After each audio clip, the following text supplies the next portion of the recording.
आप सभी ने सीटेट एग्जाम दे दिया, उसके साथ ही फ्रेंड्स आप सभी को बता दें यहाँ पे सीडीपी के क्वेश्चंस किस तरीके से किस लेवल क्या रहा है, सेकंड जो पेपर देने जाने वाले हैं यानी प्राइमरी का, वो जरूर देखेंगे, उससे काफ़ी ज़्यादा हेल्प मिलने वाली, क्योंकि कल क्या हुआ था कुछ क्वेश्चंस जो हैं वो आज पूछ लिए गए हैं। सो फ्रेंड्स अभी देख लीजिएगा ताकि आपका शाम का जो मीटिंग वाला एग्जाम हो वो बहुत ही अच्छे से हो। सो फ्रेंड्स आप सभी को सबसे पहले बता दें कि यहाँ पर क्वेश्चंस और आंसर मैंने साथ में लिया है, चारों ऑप्शंस नहीं देखने के लिए, लेकिन हाँ क्वेश्चंस का आंसर क्या कह रहा है वो आप सभी को देखने के लिए जरूर मिल जाएंगे। सबसे फर्स्ट क्वेश्चन की बात करें तो सामाजिकरण की प्रक्रिया में समकक्षियों की क्या भूमिका होती है, वहां पे बताया गया है। तो इसका राइट आंसर था बचपन की तुलना में किशोरावस्था के दौरान समकक्षियों का सामाजिकरण पर अधिक प्रभाव पड़ता है, क्योंकि इस किशोरावस्था के दौरान ही जो है हम क्या करते हैं, किशोरावस्था में देखते हो कि समकक्षियों का उसमें ज्यादा समकक्षीय यानी कि साथ में रहने वाले लोगों के साथ बहुत ज्यादा रहते हैं और उसके साथ ही उसका सामाजिकरण पर भी अधिक प्रभाव देखने के लिए मिलता है। नेक्स्ट अगर हम क्वेश्चन की बात करें तो फ्रेंड्स जब लेव वाइगोत्स्की की बात करते हैं तो विचारों को पालन करते हुए एक शिक्षक ने उन छात्रों को सुझाव और संकेत देने का फैसला किया और जो किसी समस्या पर अटके हुए थे और उन्हें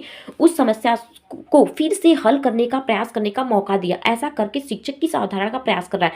तो फ्रेंड्स इसके फोल्डिंग, इसका राइट आंसर हो जाएगा आलम्बन। आलम्बन यहाँ पे इसके फोल्डिंग नहीं दिया गया था, जो इंग्लिश पढ़ा होगा वो आराम से इस क्वेश्चन को सॉल्व कर लिया होगा। यहाँ पे सीधे आलम्बन दिया गया था, इसके फोल्डिंग तो मैंने खुद से इसको ऐड किया है कि आप सभी को बता दें कि यहाँ पर जो है इसके फोल्डिंग शब्द होगा, क्योंकि इंग्लिश में इसके फोल्डिंग दिया हुआ है और आपने उस चीज को अगर मिस किया होगा तो आपका ये क्वेश्चन जो है वो गलत हो जाने वाला है, अगर आपने उसको ध्यान से नहीं पढ़ा होगा तो। और इसको मैंने बहुत ही अच्छे से आप सभी को समझाया भी था, ठीक है। नेक्स्ट क्वेश्चन की बात करते हैं तो समस्या समाधान का एक प्रभावी युक्ति नहीं है। फ्रेंड्स यहाँ पे चार ऑप्शंस दिए गए थे, अगर बात करेंगे नहीं के लिए तो यही है कि कभी भी प्रासंगिक जानकारी को अनदेखा नहीं करना है। अगर अनदेखा कर रहे हैं तो यहाँ पे एक तरीके से यह नेगेटिव हो जाएगा और नेगेटिव शब्द हमेशा नेगेटिव क्वेश्चंस को सॉल्व करता है और यहाँ पे इसका राइट आंसर होगा प्रासंगिक जानकारी को अनदेखा करना। वही अगर हम नेक्स्ट क्वेश्चन की बात करें जो कि पठन वैकल्य से, और कल भी पठन वैकल्य से क्वेश्चंस पूछे गए थे फ्रेंड, तो बहुत ज़्यादा हेल्प करता है आप सभी का जो ये क्वेश्चन जो पूछ रहा है उसका लेवल, ताकि आगे कोई भी एग्जाम हो तो उसमें आप आराम से कर सकते हैं। तो अभी शाम वाली मीटिंग में प्राइमरी का होगा, इसका लेवल थोड़ा कम होगा यहाँ पर, क्योंकि यहाँ पर जो है 6 to 8 के हिसाब से यहाँ पे क्वेश्चंस को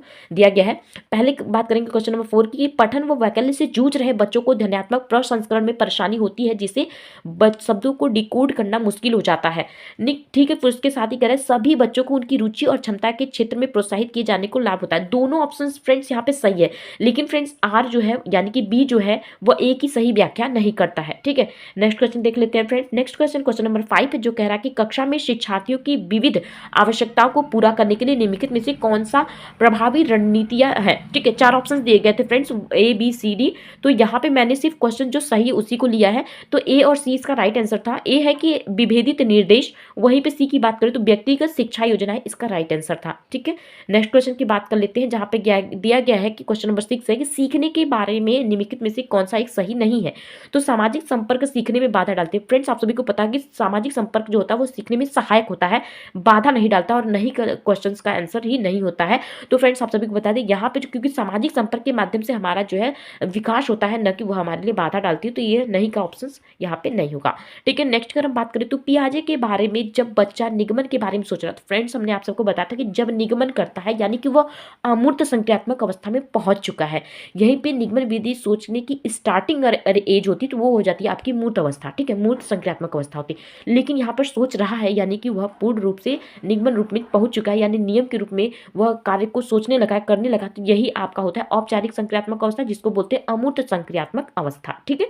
उसके साथ ही नेक्स्ट अगर हम क्वेश्चन की बात करें तो विद्यार्थी कुशलतापूर्वक और सार्थक तरीके से तब सीखते हैं जब उनकी प्रतिक्रियाओं और व्यक्तिपरक अनुभव पर ध्यान दिया जाता है और उन्हें महत्व दिया जाता है। तो फ्रेंड्स सही कहा जा रहा है, ये इंपॉर्टेंट क्वेश्चन हो जाता है यहाँ पर विद्यार्थी के लिए।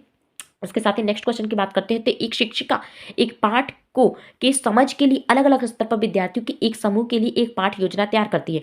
लेव वाइगोत्स्की के अनुसार पाठ योजना तैयार करते समय एक शिक्षिका को क्या देना चाहिए। तो फ्रेंड्स आप सभी को बता दें लेव वाइगोत्स्की, पियाजे और कोहलबर्ग ये तीनों बहुत इंपॉर्टेंट है। इससे कल भी 5 से 6-7 क्वेश्चन पूछ लिए थे, आज भी काफी ज्यादा क्वेश्चन आप सभी को देखने के लिए मिल रहे हैं। तो इसका राइट आंसर हो जाएगा शिक्षिका को प्रत्येक विद्यार्थी की समझ के वर्तमान स्तर को ध्यान में रखते हुए उन्हें अगले स्तर तक पहुंचने में मदद करने में उचित सहायता प्रदान करती है, क्योंकि इन्होंने जहाँ कहा है कि बच्चा जो होता है वो जो है सामाजिकरण के माध्यम से सीखता है लेव वाइगोत्स्की के अकॉर्डिंग, ठीक है। नेक्स्ट क्वेश्चन की बात करें तो एक शिक्षक को ऐसे कक्षा वातावरण का निर्माण करना चाहिए जहाँ छात्रों के सीखने की अभिप्रेरणा मुख्य रूप से किस पर केंद्रित हो।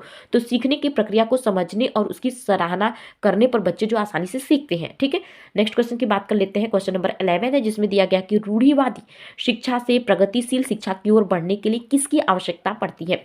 तो प्रदर्शन उन्मुख लक्ष्य के स्थान पर, यानी कि प्रदर्शन उन्मुख लक्ष्य को उतना महत्व नहीं देना है, आपको देना है दक्षता उन्मुख लक्ष्य, ये इंपॉर्टेंट हो जाता है।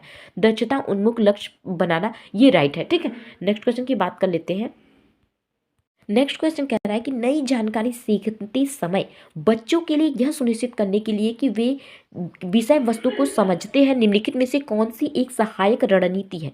तो फ्रेंड्स इसमें सी और डी भी ऑप्शंस दिए गए थे, बट यहाँ पर ये दोनों ऑप्शंस गलत थे। इसका right answer option number A, जिसकी जानकारी को एक बार फिर से पढ़ना। नेक्स्ट था कि प्रश्न पूछना और स्पष्टीकरण मांगना, ये दोनों सही था, लेकिन सी और डी दोनों गलत थे। इसका राइट आंसर ए और बी हो जाएगा। ठीक है, नेक्स्ट क्वेश्चन की तरफ बढ़ते हैं। सीखने के संरचनावादी उपागम के अनुसार सीखना तब सुगम होता है जब गतिविधियां परस्पर संवादात्मक और सहयोगी होती है। सहयोगी यानी कि गतिविधियां सहयोगी कहने का तात्पर्य है कि जब गतिविधियों के माध्यम से एक दूसरे के बीच जो है सहयोग की भावना होती है, एक्टिविटीज करके सीखने का सिद्धांत आप सभी को पता है। लेकिन संरचनावादी जो उपागम है उसमें इन्होंने माना कि गतिविधियां परस्पर संवादात्मक और सहयोगी होती है। ठीक है, उसके साथ ही नेक्स्ट अगर हम क्वेश्चंस की देखें तो यहाँ पर दिया गया निम्नलिखित में से कौन सा अक्षमता संवेदित बाधित के अंतर्गत नहीं आता। तो लेखन वैकल्प, लिखने में कमी, और आप सभी को बता दें अधिगम अक्षमता से भी क्वेश्चंस कल पूछे गए थे और वह लेखन वैकल्प से ही फ्रेंड्स संबंधित थे। तो आज सेम क्वेश्चंस बन सकता है, बस यहाँ पे पूछने का ढंग जो है वह चेंज हुआ है थोड़ा सा।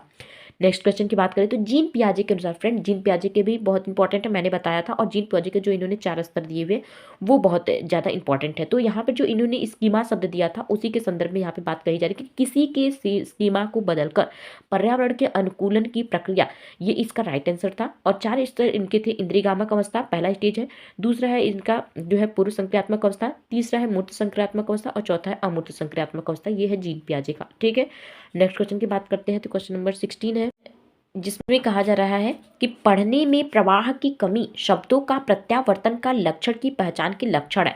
किस तरीके से पढ़ने में प्रवाह की कमी, तो पठन वैकल्य यानी कि पढ़ने में जो है कमी आना, यही जो होता है पढ़ने के प्रवाह की कमी है।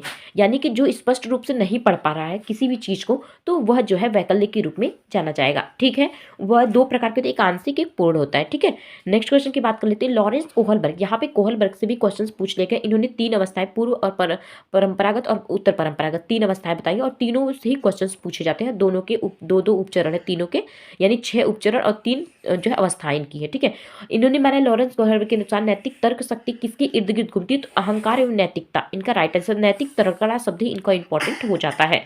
नेक्स्ट क्वेश्चन की बात कर लेते हैं, जो है क्वेश्चन नंबर 18 है, जिसमें दिया गया है कि प्रभावी समस्या समाधान के लिए आमतौर पर इस्तेमाल की जाने वाली 2 प्रभावी रणनीतियां कौन सी है। तो एक है स्वानुभव विवेक और एक होता है कलन विधि। यही इंपॉर्टेंट हो जाती है प्रभावी समस्या समाधान के इस्तेमाल की जाने 2 रणनीतियां। ठीक है, नेक्स्ट क्वेश्चन की बात कर लेते हैं तो संरचनावादी सिद्धांतकारों के अनुसार जो होते हैं बच्चों में दुनिया को समझने और स्वाभाविक प्रवृत्ति होती है। तो ये राइट आंसर हो जाएगा, क्योंकि फ्रेंड्स आप सभी को बता दें बच्चे के अंदर वो सारी प्रवृत्तियां होती हैं, बस बच्चे को वैसा माहौल देना चाहिए। तो यहाँ पर जो संरचनावादी सिद्धांतकार, यहाँ पर देख सकते हैं संरचनावादी सिद्धांतकार से 2 क्वेश्चन पूछ लेंगे। इसके पहले भी अभी संरचनावादी सिद्धांतकारों के बारे में क्वेश्चन बने हुए थे। ठीक है, तो ये इंपॉर्टेंट है। उसके साथ ही नेक्स्ट अगर हम बात करें तो किशोरावस्था के दौरान लंबाई और वजन में बढ़त जो आमतौर पर यौन परिपक्वता से पहले होती है क्या कहलाती है। तो इसमें क्या होती है फ्रेंड्स, वृद्धि में तेजी आ जाती है। ठीक है, इसका राइट आंसर हो जाएगा कि वृद्धि में तेजी आना। और यहाँ पर किशोरावस्था के दौरान जो होती है लंबाई और वजन में बढ़त होती है, और इसी को ही जो है वृद्धि में तेजी, यानी कि इस अवस्था में काफी तेजी से वृद्धि होता है। आप सब देखते हैं लड़कियों लड़कों में भी, लड़कों में आवाज का भारीपन, लड़कियों के चेहरे जो होते हैं वो तो थोड़ी लड़कियां सुंदर दिखना चाहती हैं, ये सारे परिवर्तन आप सबको किशोरावस्था में देखने के लिए मिलेंगे। तो ये अवस्थाओं से क्वेश्चन बने हैं। तो फ्रेंड्स इसके बाद जो भी क्वेश्चन थे ना वो सारे हमें जो है पेपर नहीं मिला था, तो मैंने बहुत ही क्वेश्चन देखे। कुछ क्वेश्चंस ऐसे हैं जो कि आपके पेडागोजी से हैं, जो कि आपके माइंड बेस्ड क्वेश्चन है, उसको आप क्वेश्चंस को घुमा फिरा के दिया गया है। लेकिन कहने का तात्पर्य कि यहाँ पर जो भी थ्योरी से संबंधित क्वेश्चन थे मैंने कंप्लीट कराया, संरचनावादी सिद्धांत थे उनसे कंप्लीट कराया, उसके साथ ही कुछ बेस्ट क्वेश्चन थे वो भी कंप्लीट कराए। लेकिन यहाँ पे जो कुछ ऐसे क्वेश्चन थे जिसको कि पढ़ने के बाद आप आसानी से सॉल्व कर सकते हैं, सेम क्वेश्चंस नहीं बनता, क्वेश्चन का लेवल देखा जाता है क्वेश्चन प्रीवियस ईयर में। और यहाँ पे प्रीवियस आज का जो लेवल रहा है वो बहुत ही ज़्यादा हार्ड भी नहीं रहा है, बहुत ही ज़्यादा जो है नॉर्मल भी नहीं रहा है। एक तरीके से क्वेश्चन ठीक ठाक ही क्वेश्चंस पूछे गए हैं और आपके सिलेबस के अकॉर्डिंग ही क्वेश्चंस बने हैं। सो फ्रेंड्स, मेरे पास जैसा ही पेपर आता है मैं कोशिश करूँगी कि आप सभी को एक्सप्लेनेशन दूँ अच्छे से, और साथ ही आप सभी बने रहिएगा चैनल पे, और भी ऐसे ही इंटरेस्टिंग वीडियो यानी शाम की वीडियो किस तरीके से आएगी आप सभी देखिएगा ज़रूर।